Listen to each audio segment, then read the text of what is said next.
Yesterday, I spoke with Mr. Trump, and I began by asking if he was surprised to have already wrapped up the Republican nomination.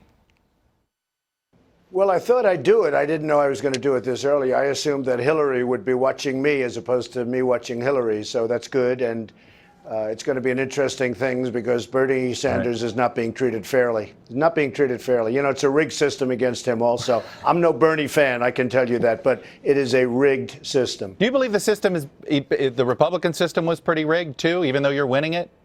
Yeah.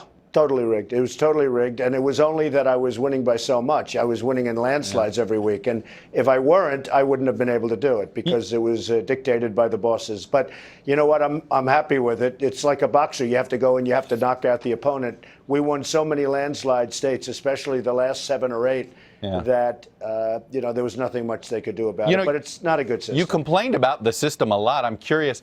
Are you now more open to same-day voter registration, allowing independents to vote in any primary they want? Are you going to be somebody that's going to advocate for those positions now to make it easier to vote since your voters had a hard time?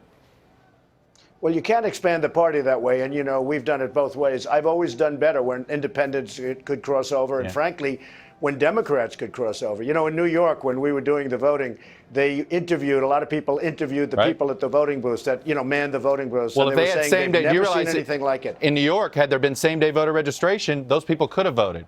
So are you for that? Well, I'll tell you what. But they said that they've never seen so many Democrats wanting to vote for Trump. They were by the thousands. And I will say this. On Election Day, we're going to do very well in New York. But the people were saying to the press that they've never seen anything like it. They've been there for 30 and 40 years doing this kind of I'm stuff just curious. where Democrats are going Do you over. want to see the voting laws change to make it easier to vote?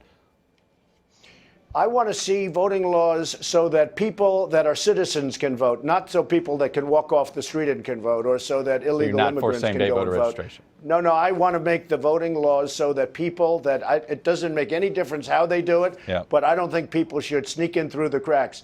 You have to have, and whether that's an ID or any way you want to do it, but you have to be a citizen to vote. Well, of course, that is the law as it stands already. No, it's not. I mean, you have places where people just walk in and vote. We don't have a lot of time. I want to move on here. Let me talk about the Paul Ryan situation. Frankly, you seem pretty annoyed by this. Are you? No, it's just the way it is. I don't think it hurts me at all, and I'd like to have his support. But if he doesn't want to support me, that's fine, and we have to go about it. Look. I'm going to get millions and millions of votes more than the Republicans would have gotten. If you look at the numbers, I think right now, or I will be this week or next week, in the history of the Republican Party, nobody has ever gotten so many votes as I have. I've beaten Eisenhower and Nixon and Reagan and everybody. And we have a tremendous group of people that's voting. And remember, I have a lot of states left. And if you look at the percentages I'm winning, I mean, I got 62% in New York, and I got these massive numbers all over, and I have 3 candidates. I was having to beat 3 candidates. Nobody ever mentions that you get 62%, but it's not against just one person. It's against, in this case, 3. And well, obviously, the process, your case to Paul Ryan is, hey, the voters have decided, get on board. Well, I would say that's true. I mean, to be honest, I like Paul Ryan. I think he's a very good guy. He called me 3 weeks ago, and he was so supportive. It was amazing, and I never thought a thing like this. So you're stunned. I got blindsided by this. You feel blindsided by him? No, I would say stunned is a little bit, it's politics. I'm never stunned by anything that happens in politics. But I was blindsided a little bit because he spoke to me 3 weeks ago, and it was a very nice call, a very encouraging call. I was doing well. He called me, I think, to congratulate me about New York because I won by massive numbers. I won everything. And then the next week, I won the 5 states in a row by all landslide numbers. And he called me to congratulate me. Couldn't have been nicer. And again, I have a nice relationship with him. Don't know him well. Met him one time, but have a nice relationship with him. And then all of a sudden, he gets on and he does this number. So I'm not exactly sure what he has in mind, but that's okay. If he can't endorse you, do you think he should be chair of the convention? I don't want to mention now. I'll see after. I will give you a very solid answer if that happens about 1 minute after that happens, okay? But there's no reason to give it right now. But I'll be very quick with the answer. It sounds like I know it sounds like I know what the answer is, but you don't want to say it yet. You don't want to sound. No, you're not here. You don't want to issue threats. you're not going to issue a I public don't think threat. that's going to happen. You know, the parties come together. I have tremendous numbers of endorsements. I'm never going to get Romney's endorsement. He choked. He blew the last election. Yeah. I'm never going to get that. I'm never going to get Bush's election. You know, he thought I was too rough on him. He doesn't say that he spent $10 million on negative ads. But Jeb Bush, I was tough on him, and he was trying to be tough on me, but he's not a very tough guy. But, you know, I was very tough on him. But he spent $10 million or $12 million on negative ads on me. So why shouldn't I be? The fact is, and by the way, Chuck, very important, he signed a pledge. He pledged that he would support the nominee. And so did this lightweight, Lindsey Graham. He pledged that he would support the nominee. You threatened to back away. You threatened to back away from that pledge a lot for various reasons. No. I didn't back away. In fact, one of the reasons I didn't back away is that I happen to be, despite what a few people think, I happen to be a very honorable guy. I signed a pledge, and that's a binding pledge. You know, I heard it's not binding. Well, it is a binding pledge. I have the best lawyers in the world. Yeah. They say it's an absolutely binding pledge. Well, it was definitely binding in South Carolina. It was very binding for South Carolina. That was the only way to get on the ballot. But remember, Chuck, remember this. Jeb Bush signed a pledge, a binding pledge. Lindsey Graham signed a binding pledge that they would endorse, that they would support and endorse. That's what it says. Now they're breaking. That's an honor, you know, that's a question of honor. They are not honorable people when they do that. Let me ask you about Mitt Romney. They're going against a pledge. As you know, there's chatter that he's being recruited to run as an independent. I know you say you don't care that you have his support, but if you could have a sit down with Mitt Romney, you know, he came to you as sort of a penitent man. You know, he came to you when he was wanting your endorsement.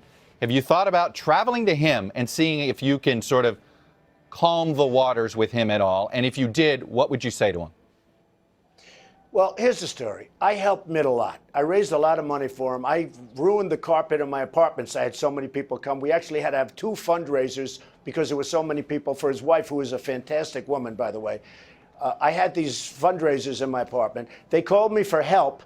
And I did robocalls, I did speeches for him, I did everything during the primary season. During the election season, for some reason, they should have used me in Florida. He would have won Florida.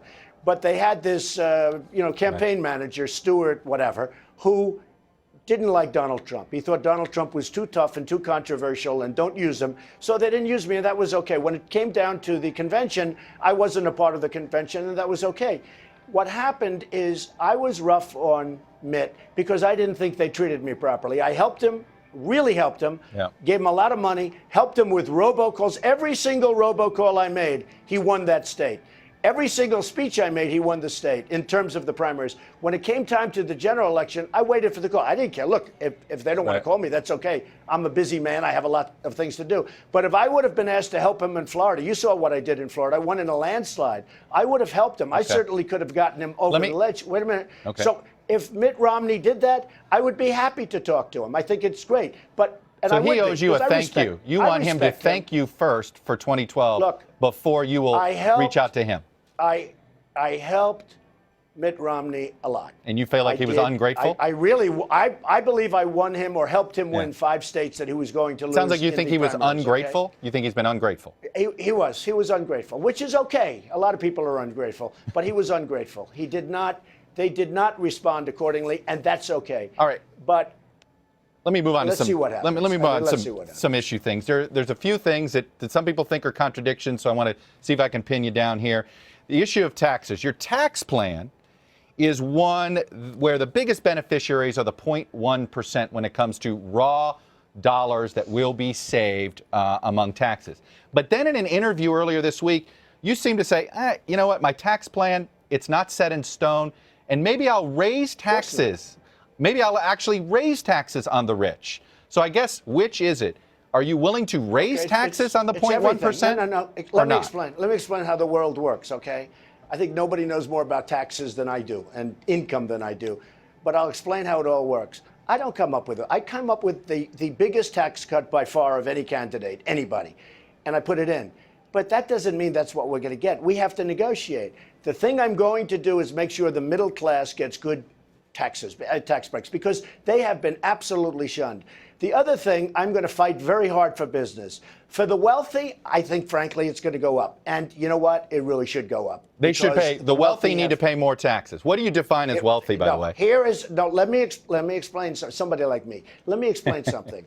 I'm putting in a plan, Chuck. I have to negotiate now with senators and congressmen and lots of it. The fact that I put in a plan, it really is a floor. That's what it is, whether we like it or not. So I put in my plan. It's quite simple to see. It's a simplification. We lower the number of brackets. We lower the taxes on the middle class, on business, and we lower the taxes on everybody very substantially.